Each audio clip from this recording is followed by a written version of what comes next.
He is a friend of the show, former three-time All-Pro linebacker, founder of Lights Out Extreme He looks Fighting. like he still could play right now. I know. Shawne, I see Rob up there shivering. I think he's scared to sit next to you. Look like you're ready to crack some heads, man. Shawne Merriman, what's up, bro? What's up, man? What's going on? Rob might have had a lot of coffee to stay up here at Radio Row. That's why the extra jitter's going. I know. My goodness gracious.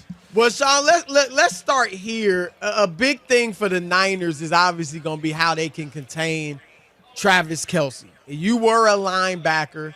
So what do you think they should do? Because, a lot of teams have come in with the plan to stop him, and then he has 8, 11, 10 receptions and a touchdown or two. So how do you think they should go about trying to neutralize him? Well, first of all, you're not stopping Travis Kelce, right? He's going to get his catches. His catches shouldn't be 10 for 10 and 11 for 11. That's the difference. Make him work for it. You got to make him work for it. I'm talking about beating him up off the line of scrimmage. He should never have a free release. And the fact is he should never be matched up on a linebacker. And Fred Warner is great. I think the world of Fred Warner. Nobody's sticking Travis Kelce one-on-one. When he started running those option routes.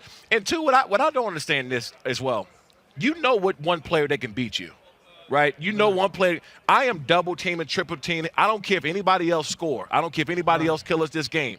I can go home and sleep at night if we lose to somebody else. But if we lose because Travis Kelce got 10 catches for 10, that's just not going to sit well for me. So you got to stop him early on, or at least try to contain him. I agree. Sometimes it just doesn't make any sense. Let me ask you about the 49ers, because I think some people look at it that they struggled in their 2 playoff games, right? And they could have lost both games. To me, I look at it the opposite way, that this team is so good that they didn't play that well, and they're able to win even when they're not, all buttoned up and doing everything. That Lions game, they should have lost that game.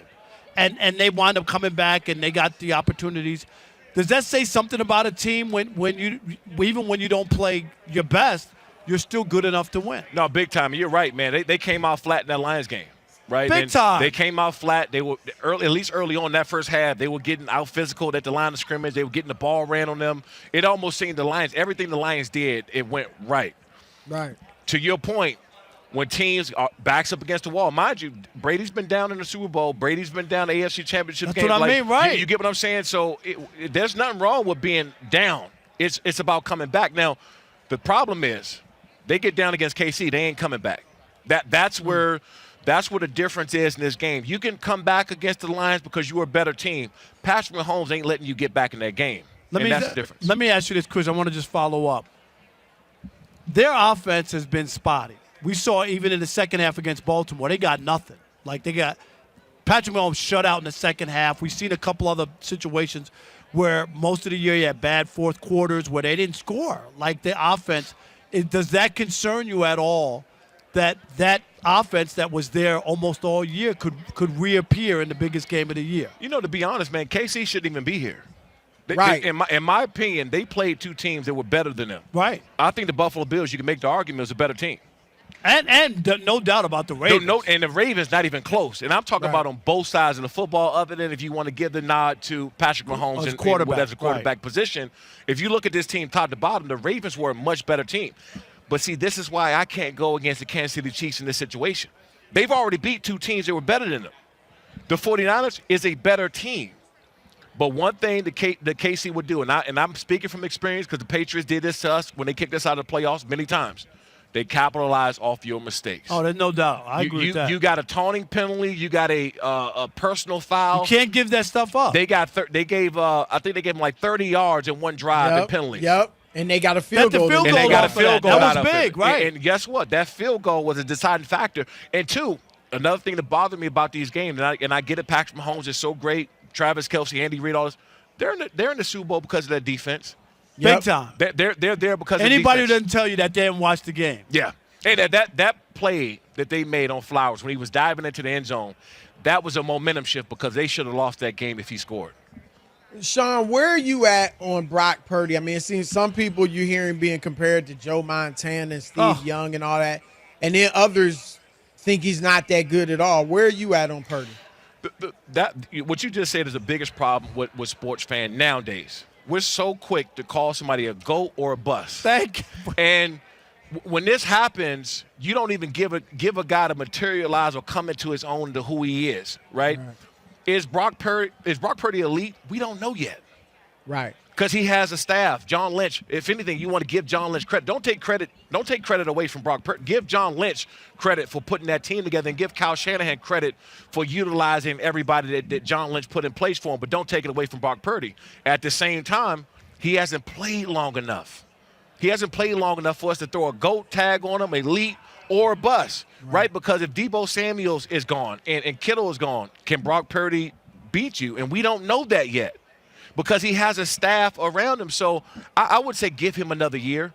By the way, he may not be elite, but he can sure as hell do some elite things. He made some elite throws.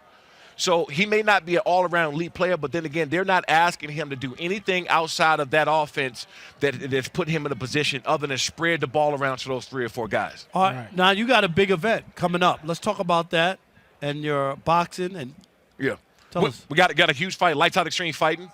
14 is coming up. Next Friday, we'll be in Long Beach, California. Okay. This is On the 16th. On the 16th, February 16th. You can get your tickets at lightsoutxf.com. And this one's our biggest and most explosive card. Yeah, I think we'll probably lose a couple guys to the UFC after this fight. But more importantly, this is why this fight is special. I'm introducing the Lights Out Tech gloves. It's going to be able to measure speed, power, punch, impact, G-force. So you're going to be able to measure these powered punches and stuff like that coming in. So we got a chip in a glove that 4 cameras, the motion cameras up top, that will be able to capture the speed, power, as these punches are landing. So you'll be able to see it on the screen, like How at hard live that time. was. Yeah. So we're going to test them out. We got some beta testing. It'll take us a couple fights to get it accurate, but betting companies are all over this thing, and healthcare companies are all over this thing. But more importantly, we want to be able to give the audience, the fans, more information, more data at fight. Because if you can't make it to our fights, we want to make sure you feel like you're there when you're at home. Shawne, let me ask you this before you go. We know you're obviously into fighting. What are your thoughts on Jake Paul?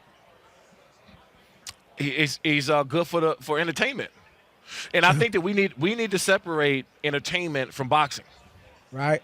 And if we do that, we're fine, because what Jake Paul has done. Because wrestling is entertainment. It's entertainment. Do you know what I mean? Like, Yeah. I'm with you. Well, but this isn't fake. Like No. WWE. But I'm just saying, but it's entertainment. He hasn't earned that right to be boxing where he is and the people to make the No, kind he of money. lost to Tyson Fury's brother, who wasn't that good, right? Yeah. But he's beat some MMA guys, so I don't know. Yeah. Look, just because I've been around combat sports, for the last 2 decades of my life, there's boxers right now that's 20-0 that's still fighting cans. Yeah. I mean, truthfully. So at least we can give him a credit that he is fighting some qualified fighters, right? Not boxers, but qualified fighters. He's easing his way up. But truth be told, if you're him, and I know he's getting a lot of pressure about not being a real boxer, I would never fight a boxer unless it's Canelo, unless it's somebody big. I will keep getting big-name MMA guys. I will push me a fight for Conor. I will push me a fight for all these big-name guys, because you're in this sport to make money. Right. You're a prize fighter. You're not in this sport to be the best boxer in the world. You're in the sport to make money. So if it ain't Canelo, if it ain't Conor McGregor or a Nate Diaz too, which I don't know how many people watch that, but if it's not another big name, it's not going to be worth it for him. So I don't care how much outside pressure he's getting to fight an actual boxer, because no actual boxer is going to bring him enough money and eyeballs that's not Canelo or one of those other guys. I agree with you totally. He got a good thing going, and he should do his best to keep it going. So, all right, that's our man, Shawne Lights Out Merriman.